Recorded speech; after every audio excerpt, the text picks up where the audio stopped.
नमस्कार मित्रों, कैसे हो आप। आई होप आप बहुत अच्छे होंगे और आपकी तैयारी भी बेहतरीन चल रही होगी। आज के इस वीडियो में हम डिस्कस करेंगे अपनी 78th बीपीएससी की निबंध की कॉपी को, और आज हम खंड 2 का निबंध देखेंगे। जैसा कि हमने कल ही आपको बताया था कि बीपीएससी में प्रत्येक खंड में 4 टॉपिक दिए हुए होते हैं और उसमें से आपको किसी एक टॉपिक को सेलेक्ट करके और उस पर निबंध लिखना होता है। 700 से 800 शब्दों में आपको निबंध लिखना होता है। आप देख सकते हैं यहाँ पहला टॉपिक है राजनीतिक इच्छा शक्ति और देश की सुरक्षा। दूसरा भ्रष्टाचार का अंत और देश का उत्थान। तीसरा शिथिल कानून और व्यवस्था नारी सशक्तिकरण की बाधा है। और चौथा है विश्व कल्याण आध्यात्मिक चेतना के बिना असंभव है। तो मैंने तीसरे नंबर के टॉपिक को सिलेक्ट किया है, शिथिल कानून और व्यवस्था नारी सशक्तिकरण की बाधा है। अब देखिए किस तरह से हम स्टार्ट कर रहे हैं। महात्मा गांधी के एक कोटेशन से स्टार्ट कर रहे हैं कि जब तक भारतवर्ष की महिलाएं प्रत्येक सामाजिक, आर्थिक व राजनीतिक क्षेत्रों में पुरुषों के साथ कदम से कदम मिलाकर समान भागीदारी को सुनिश्चित नहीं करेंगे, तब तक भारत के भाग्य का उदय नहीं हो सकता। महात्मा गांधी।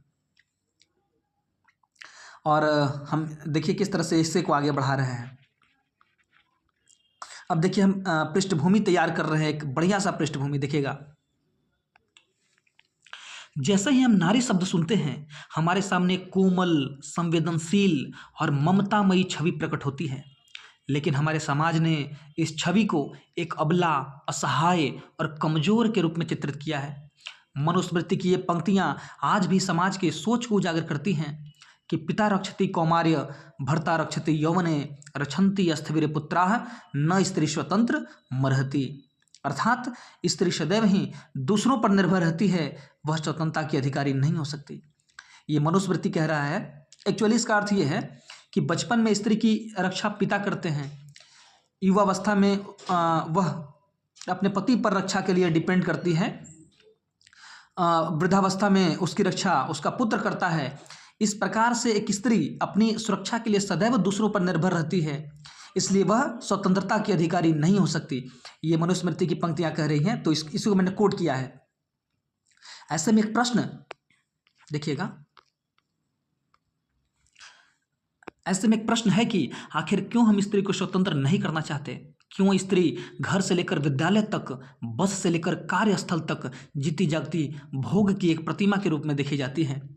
किसी शायर ने भी लिखा है कि कौन देखे नारी को जिस्म से ऊपर उठकर, सबकी नजरें गिरवी है इस शहर में। सुमित्रानंदन पंत ने भी एक स्त्री की स्वतंत्रता की वकालत करते हुए लिखा है कि योनि नहीं है रे नारी, वह भी मानवी प्रतिष्ठित, उसे पूर्ण स्वाधीन करो, वह रहे न नर पर अवसित। इस प्रकार से मैं ऐसे को आगे बढ़ा रहा हूँ। आप जरूर बताइएगा कि मेरा ऐसे आपको कैसा लगा और इसमें क्या कमियां हैं और क्या सुधार की जरूरत है। आगे देखिएगा, यद्यपि स्त्री स्वतंत्रता व उसके अधिकारों को बहाल करने हेतु स्वतंत्रता के पूर्व से ही एक लंबे संघर्ष का इतिहास रहा है। 19वीं शताब्दी में जहां महात्मा ज्योतिबा फूले व उनकी पत्नी सावित्रीबाई फूले ने नारियों की शिक्षा के लिए स्कूल खोले गए, वहीं 20वीं शताब्दी में महात्मा गांधी, डॉक्टर BR अम्बेडकर जैसे समाज सुधारकों ने उनके सामाजिक व राजनीतिक अधिकारों की वकालत की। संविधान लागू होने के पश्चात भारतीय संविधान के अनुच्छेद 14, 15, 16 में उनको पुरुषों के बराबर अधिकार दिए गए।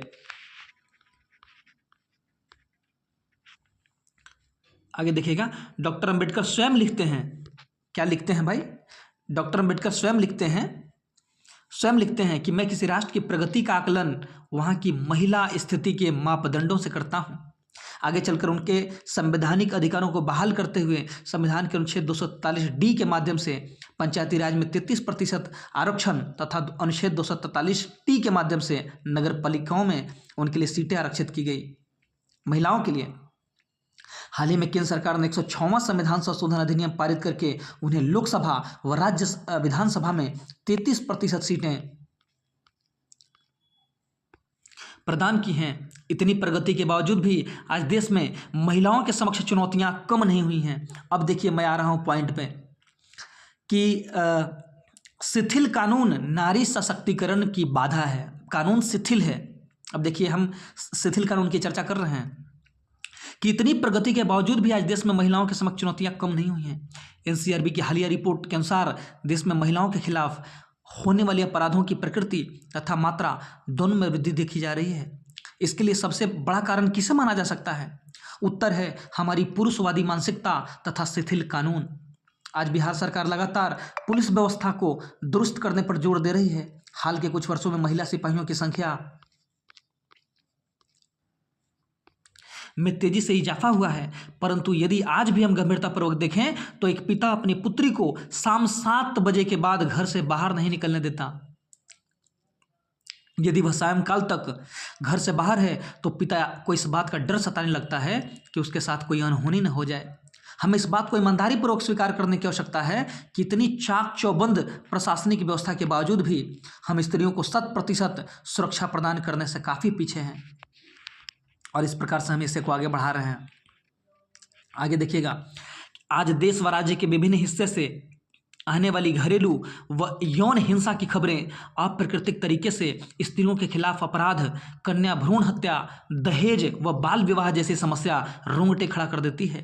आज भी विश्व में होने वाले बाल विवाह का 1/3 हिस्सा हमारा देश कवर करता है। निश्चित रूप से जब तक हम अपनी मानसिकता, रूढ़िवादी सोच व पैतृकता के ढर्रे में बदलाव नहीं लाएंगे, तब तक हम न तो लैंगिक समानता स्थापित कर पाएंगे और न ही नारी सशक्तिकरण के लक्ष्य को पूरा कर पाएंगे। यद्यपि केंद्र व राज्य सरकारें लगातार इस दिशा में कठोर कदम उठा रही हैं, परंतु अपेक्षित परिणाम से हम काफ़ी दूर हैं। बजट 2025-26 में, अब देखिए बजट को हम शामिल कर रहे हैं, बजट 2025-26 में बिहार सरकार ने महिला श्रमिकों के प्रवासन हेतु शहरों में महिला श्रमिक हॉस्टल निर्मित करने का ठोस कदम उठाया है। इसके अलावा प्रत्येक पंचायत में कन्याओं के विवाह के लिए कन्या विवाह मंडप स्थापित करने का लक्ष्य रखा है, जिसका संचालन जीविका दीदियों के द्वारा किया जाएगा। भारतीय न्याय संहिता 2023 में भी काफ़ी बदलाव किए गए हैं, जो स्त्रियों की सुरक्षा व उन्हें गरिमामयी जीवन प्रदान करने के प्रति प्रतिबद्ध है। नए कानूनों के अनुसार प्राथमिक सूचना रिपोर्ट किसी भी थाने में दर्ज करवाया जा सकता है, भले ही वह संबंधित क्षेत्र से बाहर हो। इसके अलावा आपराधिक कानूनों को भी अधिक पारदर्शी और न्यायसंगत बनाया गया है। जैसे अब किसी भी चिकित्सक को बिना अदालत की मंजूरी के पीड़िता का 2 फिंगर टेस्ट करने की अनुमति नहीं होगी। इसका मैंने जिक्र किया है। यदि कोई रेप पीड़िता ने बलात्कार के संबंध में झूठ बोला है तो उसके समस्त बयान को यह मानकर खारिज नहीं किया जा सकता है कि उसके खिलाफ कोई अपराध नहीं हुआ है। अब देखिए, मेरा निबंध समाप्ति की ओर है और हम एक अच्छे निष्कर्ष के साथ इस निबंध को समाप्त करने का प्रयास करेंगे। समग्रतः हमें यह मानने की आवश्यकता है कि पुरुष व महिला भारत रूपी चिड़िया के 2 पंख हैं। यदि भारत रूपी पक्षी को विश्व रूपी अनंत आकाश में अनंत ऊंचाइयों को छूना है तो उसे महिला रूपी अपने दूसरे पंख को भी मजबूत करने की आवश्यकता है। इसके लिए हमें महिलाओं को न केवल सामाजिक, आर्थिक व राजनीतिक स्वतंत्रता प्रदान करनी होगी, बल्कि उनकी सुरक्षा को भी अधिक नवेनमसी और समावेशी बनाने की आवश्यकता है। और लास्ट में, मेरा उद्देश्य नहीं है श्रांत भवन में टिके रहना, बल्कि पहुंचना उस सीमा तक जिसके आगे राह नहीं। और इस प्रकार से मैं इस निबंध को समाप्त करता हूं। तो आप कमेंट करके जरूर बताइएगा कि मेरा निबंध आपको कैसा लगा और कितने मार्क्स मुझे मिल सकते हैं। और